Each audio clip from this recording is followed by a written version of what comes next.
Bueno, el tema del que voy a hablar es cómo se usaron las ideas caracterológicas en el siglo XIX para construir explicaciones de la situación que en ese momento vivía la sociedad mexicana en términos políticos y sociales. El posicionamiento que pretendo defender es que la desaparición de las teorías caracterológicas, el ejemplo que voy a usar es el de la frenología, no significa necesariamente la desaparición de la epistemología que le subyace a esas teorías. Esa epistemología la voy a conceptualizar como epistemología depredadora, fundada sobre una lógica epistemicida y en un desprecio activo hacia el otro. Ya en un ratito voy a estar explicando. Bueno, las referencias bibliográficas no las puedo leer porque no voy a tener tiempo, pero si hay dudas luego se las puedo comentar. Bueno, las discusiones de las que voy a tratar están enmarcadas en la preocupación sobre cómo formar el carácter de los individuos en el marco del proyecto independentista de construcción de nación desde Benito Juárez hasta Porfirio Díaz. En ese marco hay una preocupación clara de los ilustrados intelectuales por pensar qué tipo de carácter es adecuado para las nuevas prácticas sociales acordes a la modernidad. Y al igual que ocurría en Europa, se problematiza la cuestión del carácter nacional. Proliferan discursos de élites ilustradas que pregonan la necesidad de homogeneizar el carácter de los individuos, ya sea mejorándolo o incluso se habla de construir un hombre nuevo y así, como dice Olivier Toledo, formar un país que se pueda mostrar ante el mundo. Esto implica delinear lo socialmente posible, pero presenta un gran desafío que es cómo lidiar con el problema de las llamadas clases menesterosas, que obviamente plantean desde esta forma de observación los ideales de orden y progreso propios de la sociedad burguesa y las instituciones liberales. Dentro del problema de las clases menesterosas está el problema indio y bueno, varios historiadores ya han planteado cómo se reaviva en ese tiempo el estereotipo del indígena como perezoso, borracho, vicioso, sodomita, violento, tendente a la barbarie y a la rebelión, y alterna con el estereotipo del indígena como pasivo y sugestionable. Si en algo están de acuerdo liberales y conservadores es en el tipo de mexicano que no se desea para construir la nación.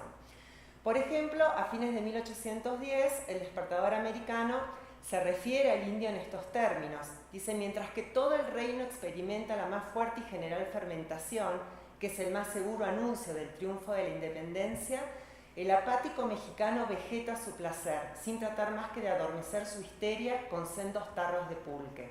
Como hace 6 comidas al día, está siempre indigesto, y como está rodeado de la mofeta de su laguna, no se le ve respirar fuego.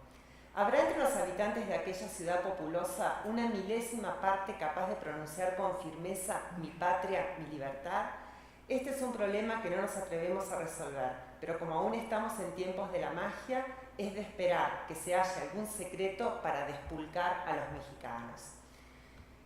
Otro ejemplo, pero de 1864, es la memoria sobre las causas que han originado la situación actual de la raza indígena de México y formas de remediarlas, escrito por Francisco Pimentel.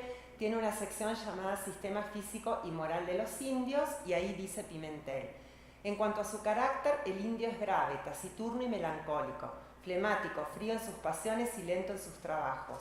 El indio es sufrido y resignado. El maltrato que los indios han sufrido siempre, los hechos serviles, desconfiados, hipócritas, tímidos, mentirosos y aún pérfidos.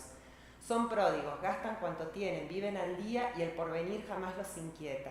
En fin, todo da a conocer que el indio es egoísta. En medio de su flema y de su apatía general, le vemos salir de ellas cuando se trata de sus intereses particulares.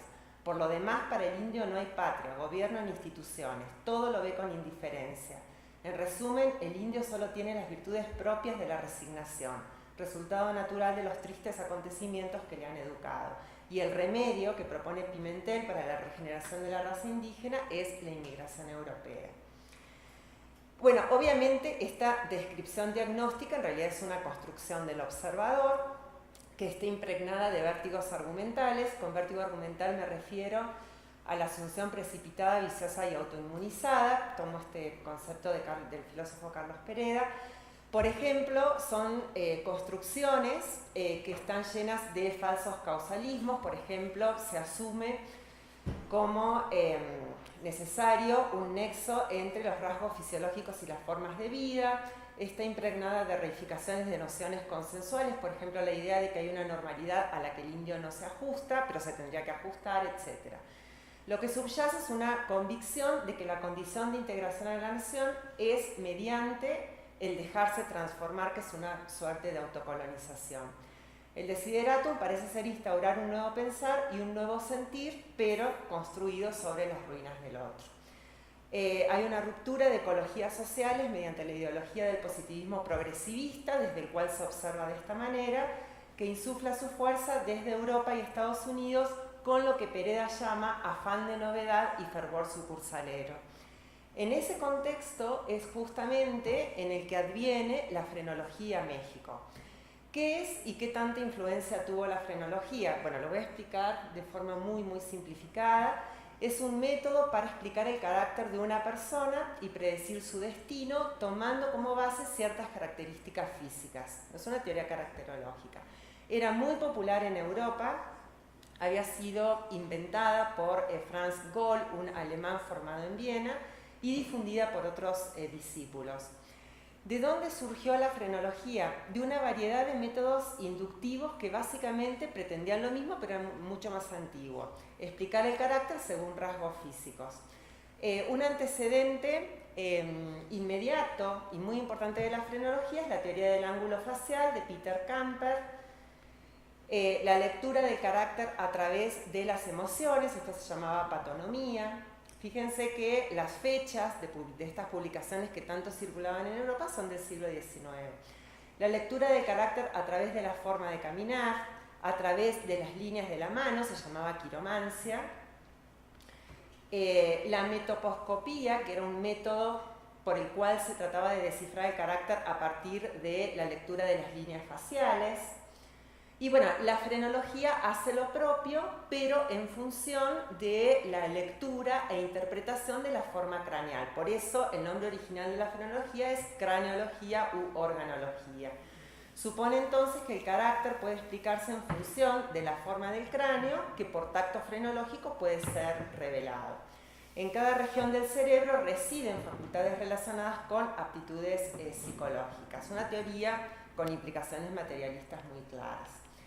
Se supone que según el tamaño y la forma de cierta área pueden explicarse y predecirse ciertas conductas. Por ejemplo, una protuberancia donde reside el órgano de la benevolencia revela que el individuo tiene bien desarrollado ese órgano y se puede predecir que por lo tanto su conducta será manifiestamente benevolente. Bueno, acá hay un mapa frenológico y fisionómico, están ensambladas las dos tradiciones. La fisionomía es la lectura del carácter no en el cráneo, sino en el rostro, a partir de ciertos rasgos del rostro. Son muy frecuentes en el siglo XIX los mapas frenológicos, en este caso de un homicida, donde se explica muy bien por qué el homicida es homicida, de manera innata. Bueno, aquí tenemos una imagen de los grados de inteligencia indicados por el tamaño y la forma de la frente, desde el menos evolucionado al más evolucionado, y quiero leer esta cita de Combe, que es uno de los frenólogos más importantes en la Inglaterra victoriana. Dice Combe, utilizando las colecciones frenológicas como evidencia, se pueden comparar los cráneos de los salvajes con los de los europeos y comprobar que los órganos intelectuales y morales de los salvajes son decididamente inferiores a los de los europeos. Los cerebros de aquellas razas que parecen ancladas en un estado crónico de salvajismo, como los nativos americanos, dejan ver deficiencias palpables en los órganos morales e intelectuales cuando son comparados con el cerebro teutónico, que en Europa ha realizado los más grandes avances en ciencia, en moral y en religión. Bueno, y aquí en esta otra imagen tenemos, que también era muy habitual en la época, una imagen de cómo se explicaba la idoneidad de una persona para cierto tipo de profesión en función de la lectura craneal. Bueno, acá en esta otra podemos ver cómo se hacían comparaciones del carácter nacional. Bueno, y otro tipo de gráficas que eran muy habituales en la época, por ejemplo la comparación de Apolo, un negro y un chimpancé, otra vez a mayor evolución, mayor distancia de la animalidad, y bueno, lo contrario en el caso de los grupos salvajes. Fisionomía de clases, la comparación entre las cabezas y las características de clérigos comparados con los pugilistas o boxeadores profesionales, explicando por qué estaba en la naturaleza de las personas el dedicarse a cierta profesión. Bueno, aquí tenemos, bueno, cuanto más agresivo el sujeto, más cercanos sus rasgos a la animalidad. En el caso de quien ha asesinado a su esposa, se muestra más bestial que quien solo la ha golpeado, ¿no? Y abajo la comparación de un irlandés con un dog terrier. Estas imágenes estaban, digamos, circulaban en la prensa de la época y daban lugar, bueno, a la humorada, pero también era tomada con cierta seriedad, como también ocurrió en México, y ahora lo vamos a ver. Y bueno, el carácter predictivo de la frenología, que siempre fue muy fuerte, ¿no? Permitía tomar decisiones acerca de cuestiones que le interesaban a la gente. Acá aparecen fotografías de bebé tratando de predecirse cuál será su desarrollo frenológico y en consecuencia tratando de establecer su futuro destino. El gran potencial de la frenología del siglo XIX, a diferencia de la frenología del siglo XVIII propuesta por Gall, es que si bien conserva un determinismo innatista de carácter fatalista, sin embargo, plantea la posibilidad de transformar esas condiciones innatas a través de la estimulación de ciertas facultades y la inhibición de otras. Y en ese sentido, entonces, la educación adquiere un papel clave. Claro, la educación pensada sobre este modelo organológico, cerebralista, etc. Entonces, lo que ocurre con la frenología es que se vuelve un conocimiento muy útil porque, por un lado, legitima la desigualdad natural, porque nadie elige con qué forma craneal nacer, pero también legitima la necesidad de corrección, otra vez vía frenológica. La frenología llega a México y ciertamente no se consolida en los espacios institucionales, pero sería un error pensar que por eso la frenología no tuvo en México un peso importante. Por lo que yo pude reconstruir la manera en la que llega a México es a través de proyectos médico-higienistas sanitarios científicos, y ahí vamos a encontrar la influencia de varias figuras como Luis José Montaño, Gabino Barreda, Porfirio Parra, Luis Ruiz, las discusiones en la Sociedad Filodiátrica de México, en el Consejo de Salubridad, vía proyectos educativos ideológicos culturales, como lo encontramos en José Ramón Pacheco, en Francisco de Castro y Barceló y en la prensa de la época, y también llega a México vía proyectos de activismo social, como lo podemos encontrar en la figura de Plotino Rodacanati, que publica un periódico llamado Craneóscopo y que propone ahí un programa llamado Frenogenia. Bueno, voy a mencionar algunas cuestiones muy rápidamente. Gabino Barreda, por ejemplo, que era un positivista formado con Comte cuando estuvo en París de 1848 al 51, escribe en 1863 sobre la educación moral, donde alude claramente a la importancia de la frenología. Hay que recordar que de 1868 hasta el 78 es director de la Escuela Nacional Preparatoria, donde defiende la necesidad de laicizar la educación, y ahí menciona Barreda: no será posible disputar nunca a este ilustre genio, se refiere a Gall, el haber sido el verdadero fundador de la psicología moderna, que viene a ser a su vez la base natural de la moral racional. La educación moral para Barreda, en este programa de secularización educativa, se funda en una gimnasia mental basada en la frenología, bajo la idea de que el carácter puede ser corregido y perfeccionado como el cuerpo a través de la repetición de ensayos. Para Barreda está claro que se necesita educación científica porque la ciencia forma caracterológicamente para las prácticas sociales propias de la modernidad. Los discípulos de Barreda también conservan esta idea acerca de la educación y la importancia de la frenología. El doctor Luis Ruiz, por ejemplo, en un dictamen en un congreso higiénico-pedagógico, dice lo siguiente: búsquese el órgano de la mentira, del robo o de la combatividad. Atrófiese y desarróllese, en cambio, el órgano de la verdad, del respeto a lo ajeno o de la concordia, y ya tendremos al niño convertido en un modelo de moralidad y buenas costumbres. Otro discípulo de Barreda, don Porfirio Parra, chihuahuense también muy destacado tanto en México como en el exterior, escribe La patogenia de la locura en 1878, está dedicada a Gabino Barreda, busca distanciarse ahí de la psicología metafísica y un poquito más adelante dice: al comenzar el siglo XIX surgió un hombre de verdadero genio, destinado a sembrar en el campo de la ciencia una idea capital y fecunda. Hablo de Gall. Vía los proyectos educativos, ideológicos y culturales, bueno, ya mencioné la importancia de José Ramón Pacheco, este jalisciense nacido aquí en Guadalajara, que también fue un personaje sumamente relevante en la política y en el ámbito intelectual de México. En 1835 publica la exposición sumaria del sistema frenológico del Dr. Gall. El objetivo, dice, es despertar la atención pública hacia una ciencia de la cual no se tenía idea y persuadir de la necesidad de instruirse y versarse en las obras de Gall, Sperheim y Kohn. Ahí él define a la frenología como una ciencia basada en la observación. Menciona además la importancia de la educación ligada a la frenología. Dice: la educación hace sobre el hombre lo que la mano del escultor sobre el mármol o del relojero sobre el reloj. Es notable que en esta exposición sumaria, Pacheco al final presenta una sección especial con cabezas con cualidades conocidas. Ahí menciona a San Bruno, a Bacon y a Kant, entre otros, y esta imagen aparece en esta exposición sumaria de Pacheco. Vía los proyectos de activismo social, bueno, ya mencioné antes la importancia de este periódico Cranióscopo, periódico frenológico y científico, que se publicó en 1874, fueron nada más 9 números, y el redactor en jefe es Plotino Rodakanaki, bueno, me faltó una H ahí, este griego que había llegado a México en 1861 y que permaneció aquí hasta 1886. Los lemas de este periódico eran: la filosofía regenerará al mundo y conócete a ti mismo. La frenología es vista como una ciencia que nos permite justamente el autoconocimiento.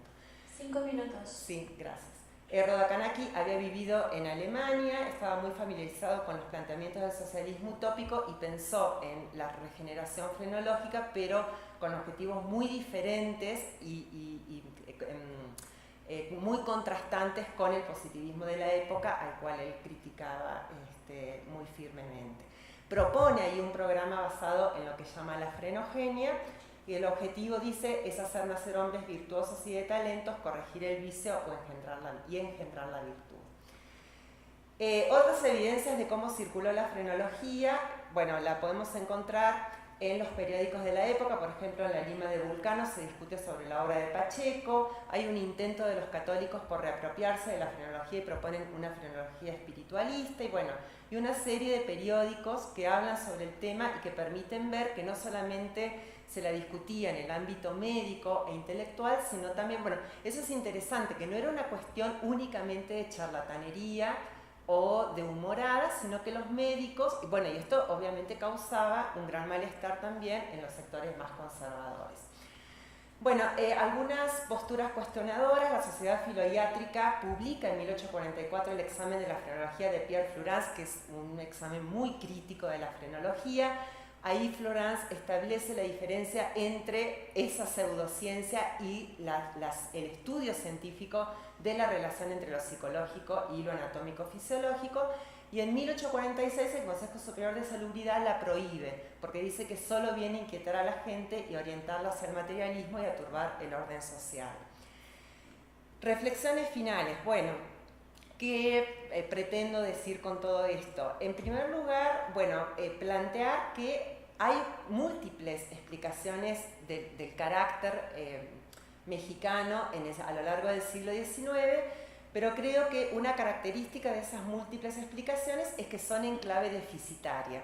Sea a través de la vía que sea, la explicación sobre el carácter que se requiere para la nación muestra o evidencia una no aceptación.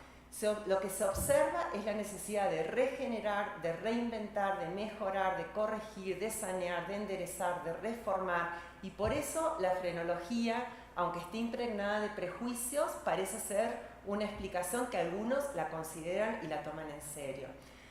La epistemología que pareciera reflejarse en esta no aceptación es del no reconocimiento, de la diferencia, que abrió el terreno para el despliegue posterior de la craneometría, la tipología criminal y la eugenesia, que definirían políticas de mestizaje, migratorias, educativas, sanitarias, profilácticas y jurídicas, que nuevamente legitiman de alguna forma una epistemología de la no copresencia.